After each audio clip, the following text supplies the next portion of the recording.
Misalnya di Jakarta, ya mungkin angkanya jadi naik nih menjadi 6 atau 7 jutaan per orang. Tapi itu satu orang. Satu gitu. orang ya. Jadi ketika gaji kita UMR, ya kalau bisa jangan dulu berkeluarga. Ya, gimana ya? Nanti kalau dibilang gitu dibilang nggak percaya sama rezeki Tuhan lagi. Karena anak bukan investasi ya kan? Nah itu dia. Oke. Nah sekarang untuk orang yang gajinya di bawah 10 juta, 8 juta, 9 juta, tetap bisa kaya Mbak? Oke, sekarang ya kita pakai definisi accounting dulu nih. Apa sih arti kekayaan bersih secara financial planning? Artinya adalah total aset dia jumlahnya kalau dikurangi dengan jumlah saldo pinjaman itu lebih besar jumlah asetnya. Itu kaya? Itu kaya. Artinya dia punya kekayaan bersih. Nah sekarang kalau target kita adanya di situ, artinya kan kita memang harus bisa memperbesar aset dan memperkecil saldo pinjaman. Meskipun kadang kita paham untuk membeli beberapa aset itu kita perlu dibantu dengan pinjaman. Nah dengan demikian orang yang memang penghasilannya masih di bawah 10 juta rupiah, dia memang wajib tuh bikin yang namanya budgeting. Kenapa? Karena dengan budgeting ini dia akan bisa mengukur satu sebenarnya kemampuan dia untuk hidup tiap bulan itu berapa.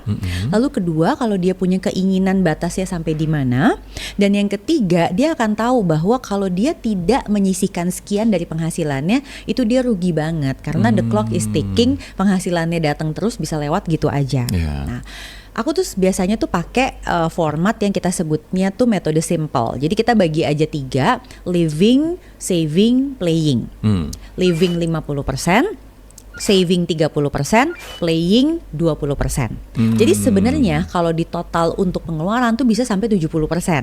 Tinggal masalahnya mana yang living, jadi yang itu yang kayak wajib-wajib gitu, sama mana yang memang membuat kenyamanan kita bertambah. Jadi tunggu, kalau orang gajinya misalnya 10 juta, living 50%, living itu berarti bayar kos, makan, beli baju, beli baju yang esensial ya, bukan karena lapar mata ya. Transport tuh 50% 5 juta.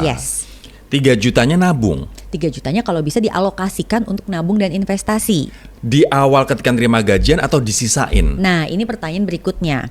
Jadi itu kan idealnya. Maka pertanyaannya adalah kamu udah bisa melakukan itu atau belum? Kenapa biasanya orang tidak bisa melakukan itu? Itu ada 2 alasannya. 1, cicilan dia besar. Karena kalau cicilan dia besar biasanya itu udah makan kayak 30% dari penghasilannya dia kan. Betul. Jadi kalau misalnya diambil 50% buat hidup, 30% cicilan kan sisa